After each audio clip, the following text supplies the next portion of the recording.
Merry Christmas, you filthy animals.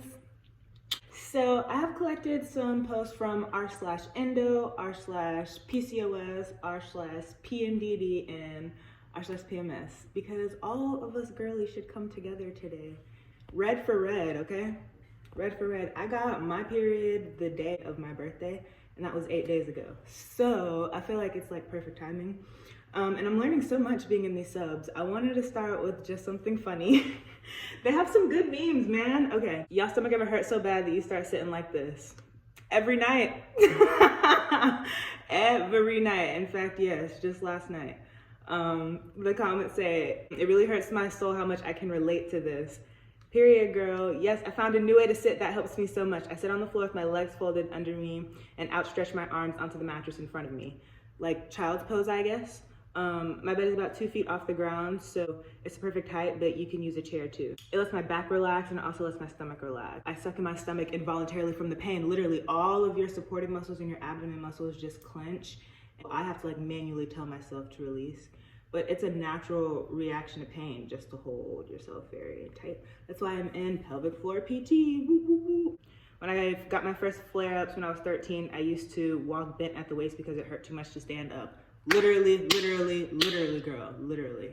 I now have a cane for this reason. I never thought that I would get there, but I have a cane for this exact reason. This one.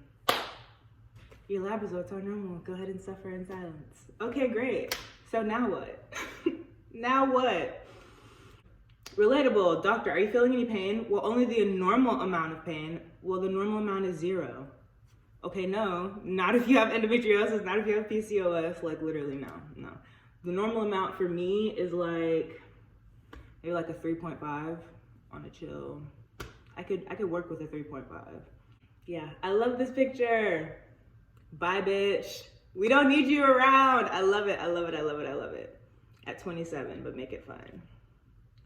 Endometriosis is as common as diabetes. It's time to talk about it. Bro, 1 in 10, and we're just suffering out here. It's about damn time. It's debilitating. We're told to just suck it up and stop complaining. Or better yet, my favorite, it's just anxiety. Like what? I was told to drink green tea. So if you didn't know, it takes on average like 7 to 11 years to get diagnosed with endo because the only way to get diagnosed is through surgery. So first you gotta get someone to believe you and then get them to schedule you for surgery. It only took me 4 years, luckily, but I know that that's not accurate or it's not possible for a lot of people.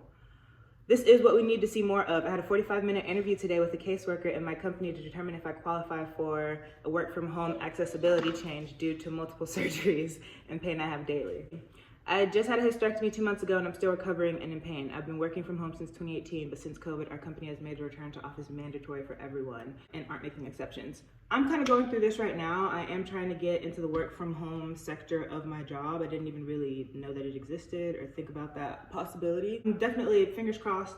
And then fingers crossed for this person, even though that was a while ago. I hope you're just in a better space. This one is hilarious. A uterus pinata. The way it be doing to us, I say right back at it. I would take out some serious anger. Give me a baseball bat. And then I really like this one by Mariah MD. Stop telling women that they're too young to have endometriosis or have surgery for endometriosis. I recently operated on a 20-year-old with endometriosis on her diaphragm. Yes, endo nodules all the way up to where her heart and lungs live. Believe women. Period. I knew by the time that I was 21, that was when my first endo symptoms started, and they have not stopped since. I knew, I think within probably 2 months that I had endo, and then the next 3.5 years was me trying to get the doctors to believe me. And I absolutely adore this picture. I got tired of explaining and repeating my endo pain, so I drew it instead. I've done something similar, but this drawing is absolutely fabulous. Absolutely fabulous. And everyone feels their pain a little bit differently, but I do like really relate to this one. Opie says, I drew these so I could tell my doctors and they all loved it and found it very insightful, which to me is a huge relief. I love that. Explanation, the mass in the middle is described as a lead uterus. Literally, my picture has something very similar. And it makes it feel very heavy, uncomfortable, and a strain and burden to my pelvic region. The spikes represent how I constantly feel like I have rods stuck through my body, not necessarily painful all the time, but uncomfortable. The flare-up represents the absolute agony I feel in all of my nerves, bowels, and surrounding organs during what I call my pain attacks. A mix of 1,000 sharp objects shooting through everything, also comparable to burning, cramping, sharp pulsing pains. Literally, all of that. I compared mine to in Finding Nemo. They had the little exploding underwater cannonball things. Felt like one of those was just hanging out in my pelvis for some reason and spiking, and yeah, it sucks. And this is a very, very beautiful, beautiful drawing. So this one says, if you adopt a positive outlook, you might notice that the cramps don't bother you as much anymore.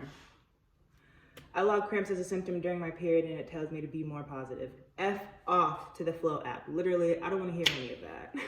I use Phendo, P-H-E-N-D-O, and it's actually like in collaboration with a study from Columbia University, and so like everyone that participates is technically like contributing to a study, so I love that. And it's like super validating to see something like that and just such an accessible app for us, and it's really great. Like you can log your current symptoms, how your day was, what activities hurt you and what activities were easier for the day. There's a journal and voice recordings and such. And then there's a feature that I like that you can like collect all your data and share it over to your doctor. Flo told me to drink water because my hormonal headaches. Yeah, no one wants to hear that. I'm sorry, no one wants to hear that. Wait, what? They must not have the type of cramps I do. When half your body cramps, it's hard not to feel like you have the flu. Literally. If you've ever had the flu or COVID, it feels like that. Just the full body aches. Yeah. I don't think anyone would tell a person with the flu to have positive thoughts. Thank you. Find the developer on the streets. Punch him in the teeth. I assume it's a man. And then tell him, maybe if he had more positive outlook, his mouth wouldn't hurt so badly. Period. I think this one is perfect in general, but it is still from the Endo sub. Bad bitches either have lactose intolerance, IBS, anemia, or a combination of all those. Just farting and itching, getting dizzy everywhere. I feel like that says it for itself. They don't know my tummy hurts, but I'm being so brave about it. Every second of every day. Jesus Christ.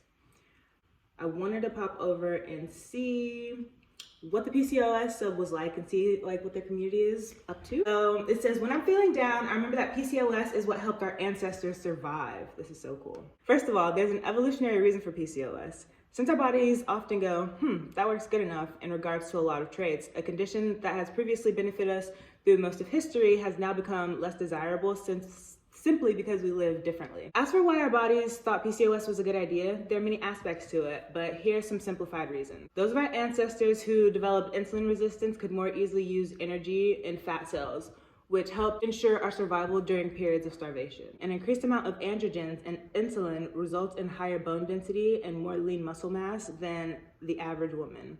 This made it possible for our ancestors to survive harsher environments that demanded a lot of activity, while today, many elite athletes have PCOS since it gives them a physical advantage to perform better. That's actually really cool. In today's world, people with more sedentary lifestyle filled with constant access to food and hormone-disrupting chemicals, it's become a maladaptive response instead. This is why diet, exercise, and stress management is so important, among other things. It does help realizing that there's a reason for everything. There's a backing for everything, and this isn't just happening to you because you chose it for no reason, because the world hates you. It's just kind of in your genes. And with that, I think this one is perfect. I don't know who needs to read this today, but we are 1 in 10. That is all. You are not broken. You're not a freak. You didn't cause this. You're not being punished with PCOS because you have no self-control or anything like that. You have one of the most common endocrine disruptors on earth. Whether you have every symptom in the book or just a few stray hairs, you're in good company. Our experiences with this BS are more than normal. Whatever you identify as, you're not any less valid because you have PCOS. Have a good week. So I didn't know that PCOS was as common as Endo. I don't actually have Endo. But Editing me saying that I don't have PCOS. I definitely have Endo. I don't know what I was talking about. I think I was saying something about how our symptoms mirror each other, but I definitely have Endo. So yeah. This one is insane. Oh my goodness. Ended up having to comfort my coworker after she told me she wanted PCOS for Christmas. Okay, here we go. I've been on Ozempic and metformin, and have lost weight. I went to work after being away for a few months, and my coworker started bombarding me in front of everyone as what I'm doing.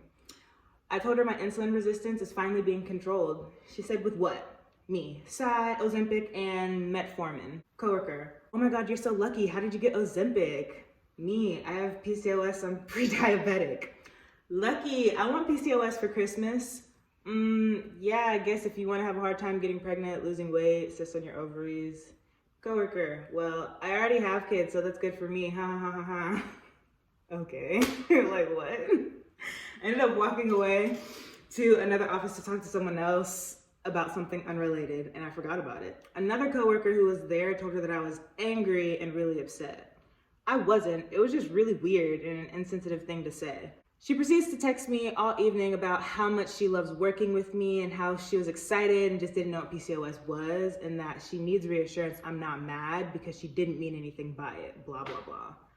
Just the most bizarre interaction ever. Like, what?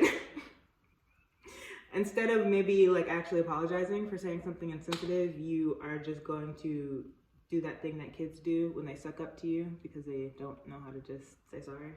Okay. My favorite response to things like this is, huh? What an odd thing to say out loud. Period. That sounds like an inside thought. People are so ignorant. This is why I don't discuss my medications or diagnosis with randoms. Literally. To the point where I kind of regret even telling some of my coworkers or people at work, not into that anymore. Don't reassure her. Sometimes people need to be made to feel uncomfortable, especially after you're making other people feel uncomfortable. Someone said, I agree with this. Too many people treat PCOS as a joke and ignore the very real and horrible things it does to a person. No excuse in this day and age for being that ignorant. I agree. And I think that does tie into this one other post. Oh, this one other post about PMDD. Yeah. So this is also not one that I personally have, but I recognize that it is something, I see you, I believe you. Let's just jump right into it. F male doctors. Just got out of a dermatologist appointment with a male doctor and so pissed off. I've been dealing with some hormonal acne made worse by my PMDD. I knew I was taking a chance by getting a male doctor, but this F-wad made a joke when I explained what PMDD was and how it affects me. I get it, it's not studied well, and I wouldn't expect a dermatologist to know about it, but I wanted to leap across the table and slap his face when this happened. I'm not familiar with it. Can you explain what PMDD is and how it impacts your acne? Yeah, that's totally fine. It can bring on depression, anxiety, and mood swings, rage, and binge eating. All of this happens for 1 to 2 weeks before your period, and it stops once it's here. Well, geez, with the binge eating, I probably have PDD, and he didn't even know what he was talking about. This is why we're seen as jokes. This is why we can't receive proper health care. Because of effing a-holes with medical degrees who think they're better than everyone else. I'm going to promptly switch to a female dermatologist and give feedback as to why, period. I just want to cry. He made a comment that my acne is causing scarring, something I never thought I'd deal with. No, that does suck. I have, been in a situation where a medical professional made me cry, and I absolutely did leave a scathing review. And then I go back every couple of months to make sure that said scathing review is still up. I got time, baby. This one of the PMDD subs, sleeping is impossible. Yo, I'm about to lose my ever-loving mind. I have not been sleeping well for the past 4 nights, and I feel like I'm bordering on insanity at this point. Last night, I did actually sleep well, but it felt like I needed more of a good night's sleep to really be okay. I've been trying to sleep for an hour and a half now. Part of the problem is I can't garden because I need to pass a test in a couple of weeks, and OMG, I'm on the verge of giving in and effectively setting my future on fire just so I can sleep. Hands down, with the sleep disturbances and luteal are actually the worst right now. I can handle feeling depressed, I can handle feeling angry and having to keep it to myself, but these restless nights have been so freaking frustrating. And not being able to do one of the 2 things that would really help me right now is making me more angry, and I'm about to throw a fit in my childhood bedroom. I'm so tired, yet so wired. Ugh. Dude, literally I've been there every single night for the past 4 years. But because I work at a furniture store, I feel particularly qualified to speak on this. So my first kind of red flag is I noticed that you said that you've been trying to sleep for an hour and a half now, and it is going to be best after 15 to maybe 30 minutes of trying to sleep. If you haven't made it to sleep, you need to get up and you need to leave your room. And that's because you need to get your body used to associating your room and your bed with sleep, with sleeping time. And so this is kind of it goes against, we have chronic pain. I don't want to get up. What are you talking about? I don't want to get up. If you can, that's when I move to come do my gardening. and it usually helps me go back to sleep. But the fact that you can't garden, I totally get that. Dude.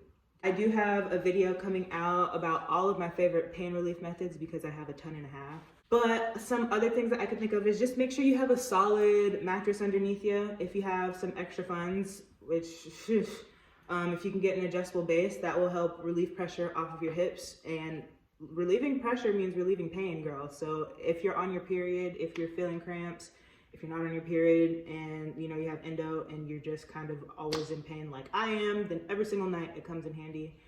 Also, a massage gun. Use a massage gun. It feels fabulous if, you know, you're waking up because it's a buildup of pain. I'm not exactly sure with PMDD. It's just sleep disturbances. For me, the sleep disturbances come from pain, insomnia. I can't sleep because I'm in pain. I don't know exactly if it's just like because of the hormonal flare, but there are a bunch of ways to kind of help you get into a good night's sleep. Try not to look at your phone. Make sure your room is dark. Try aromatherapy. Try white noise. If you need to, and I had to suck it up as well, if you need to, start microdosing over-the-counter sleep medications. And by microdosing, I mean microdosing, like half of a pill. Because if you're gonna have to do this constantly, you don't want to get your body so used to constantly taking like giant sleeping pills. Yeah, I'm not a doctor, so take this with a grain of salt. But some of the comments, you aren't alone. I just wanted to tell you I'm going out of my mind due to my period right now. Someone said, yep, I'm in luteal right now and I keep waking up. It's 7 a.m. where I am and I was able to sleep from 4 to 11. Then I keep waking up from 4 to 7 with stupid vivid dreams. Like, please let me sleep the whole night. Hormones keep waking me up. Yeah, I have incredibly vivid dreams as well. And I never thought that it could be hormonal. Oh my goodness. Someone said I got diagnosed sleeping pills for my psych and it helps. So like, yeah, don't feel like you can't help yourself out as long as you know, kind of have your doctors okay about it. And I actually did have to get my doctors okay about it after I had surgery. I'm like, is that allowed? I thought this one was adorable from r/PMS because every girl that has started their cycle can relate to it, even if you're not one of us like extreme girlies. Boys complaining about their voice changes during puberty. Like what? Like what? You want us to care? sorry. It's hard to care. I can't really focus, especially back in middle school. It was hard to focus with all those new sensations going on. I never liked pads, bro. I just couldn't. Now that I have endo, I realize that sometimes pads are like the less painful option. But in the beginning, I hated them, bro. I hated the way they felt. And it's just like, I don't want to hear anything that you're talking about right now. I can't hear anything you're talking about right now. My brain is in my pelvis. Has anybody felt that? I've been feeling that for a while. I feel like my brain is in my pelvis instead of being up here. I think down here now. But yeah, that's it. Merry Christmas! I hope you were able to get some laughs out of it today. If you're on your cycle, punch a boy.